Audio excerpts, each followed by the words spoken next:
एक अंगूठी की तरफ देखकर वो कुछ सोच ही रहा था कि तभी अबे ओए, क्या देख रहा है?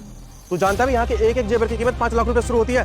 देख रहा हूँ। देखने में पैसे लगते हैं क्या? अच्छा, तो मारने के भी पैसे नहीं लगते। आया समझ में? आगे गार्ड ने आंख देखा ना था और गौतम को धक्का दे दिया। जाना।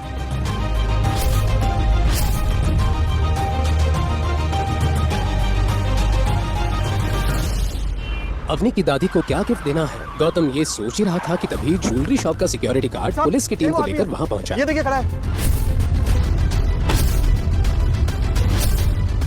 गिरफ्तार करो इस चोर को। क्या हुआ इंस्पेक्टर साहब? साहब यही वो आदमी था जो दुकान के बाहर चक्कर काट रहा था साहब। अरे मैं तो बस दुकान के बाहर खड़ा हुआ था, मैंने कोई चोरी वोरी नहीं की। थाने चल, सब पता चल जाएगा। वहाँ के डंडे सब सच उगलवाने के काम आते हैं। सब सच आ जाएगा सामने कि तूने इतनी सी देर में चोरी करके अंगूठी किसे दे आया। अरे इंस्पेक्टर साहब मैंने कुछ नहीं किया। इंस्पेक्टर साहब मेरी बात तो सुनिए। पुलिस वाले गौतम को उठाकर थाने ले गए। गौतम गिड़गिड़ाता रहा मगर किसी ने उसकी एक ना सुनी। थाने पहुंचकर इंस्पेक्टर ने उसे लॉकअप में बंद कर दिया। मेरी बात सुनिए आप लोग। क्या है? मैं अपनी अग्रवाल का हस्बैंड हूँ। तो तू है वो अग्रवाल परिवार का निठल्ला घर जमाई जो अपनी अमीर बीवी को लुभाने के लिए चोरी की अंगूठी ले जा रहा था। मैंने इंस्पेक्टर साहब प्लीज आप तू रुक। आपको गलतफहमी हुई है, मैंने कुछ नहीं किया है। मैं सिर्फ दुकान के बाहर खड़ा हुआ था। आप पूछिए अपनी से, वो आपको सब बताइए। What? अब वो चोरी भी करने लग गया। इंस्पेक्टर आप उसे मारो पीटो जो चाहे करना है करो, मैं उसे नहीं छुड़ाने वाली। Here I come light as a feather for every weather. तो मुझे Google सर्च पे ढूंढो। गौतम को भी अब समझ नहीं आ रहा था कि वो इस लॉकअप से कैसे निकलेगा। उधर इंस्पेक्टर भी उसकी एक भी बात सुनने को तैयार नहीं था और उसी से ज्वेलरी शॉप में चोरी हुई अंगूठी निकलवाने की जिद पर आ रहा था। इंस्पेक्टर एक मोटा डंडा लेकर गौतम को पीटने के लिए बढ़ा, तभी पीछे से कड़क आवाज आई। इंस्पेक्टर मारू। इंस्पेक्टर ने पलट कर देखा तो हैरान रह गया, वहाँ शहर का कमिश्नर खड़ा था। हमारी हिम्मत कैसे हुई? अपनी वर्दी अपनी सर्विस से घबराहट हो गई क्या तुम्हें? सर ये तो चोर है सर। तो हुक्म, मेरे इस इंस्पेक्टर की वजह से मैं बहुत शर्मिंदा हूँ। आपको यहाँ बहुत परेशानी हुई, उसके लिए मैं माफी मांगता हूँ। हुक्म। सर आप एक मामूली से घर जमाई के सामने हाथ जोड़ रहे हो। सर इस चोर की बीवी ने मुझे खुद बोला है इसे छोड़ना नहीं है। चोर? How dare you say that? अगर ये चाहे तो उस शोरूम से भी बड़ी 10 दुकानें खरीद कर आग लगा दे। ये देखो।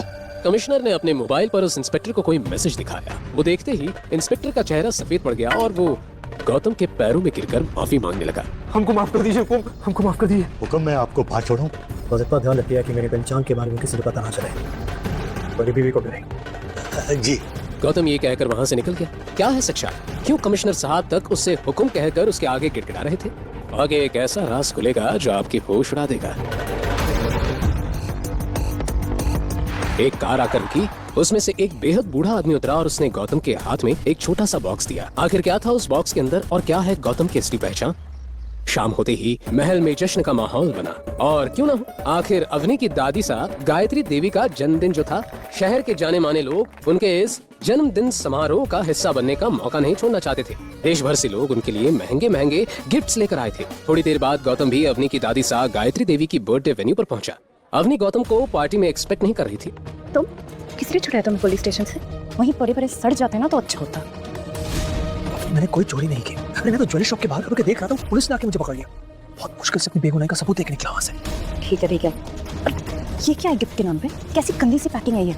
छोटे से डिब्बे में आखिर गौतम क्या गिफ्ट लेकर आया होगा? वो बुजुर्ग आदमी कौन था जिसने पुलिस स्टेशन में गौतम को वो बॉक्स दिया था? पैकिंग पे मत जाओ, जो अंदर है ना उसे देख के तुम भी चौंक जाओगी। अरे किसका बर्थडे है? दादी सा। हाँ तो दादी सा खोलेंगे। ठीक है ठीक है।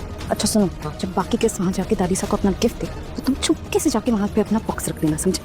पता नहीं दादाजी ने किस जंग का बदला लिया मुझसे, तो तुम जैसे गरीब के साथ मुझ जैसे करोड़पति की शादी करा दी। ना तो पैसे हैं और ना तमीज। जाओ जाओ। गौतम को सोच पाता उससे पहले ही किसी के कदम पार्टी के वेन्यू हॉल की तरफ बढ़ने लगे। वो खूबसूरत लड़की चेहरे पर मुस्कान लिए एक बॉक्स के साथ गायत्री देवी की तरफ बढ़ने लगी। उसे देखते ही अवनी का चेहरा उतर गया। गिफ्ट बॉक्स से एक बहुत ही खूबसूरत और चमकदार नेक पीस निकला। ये गिफ्ट देने वाली लड़की कोई और नहीं बल्कि अवनी की कजिन सिस्टर शनाया थी। इतनी चमकदार हीरे तो मैंने अपनी 75 साल की उम्र में कभी नहीं देखे। इस घर की बाकी लड़कियों से तो कितनी स्मार्ट और समझदार है शनाया। गौतम ने अपनी वाइफ अवनी की ऐसी खुलेआम बेइज्जती होते हुए देखा।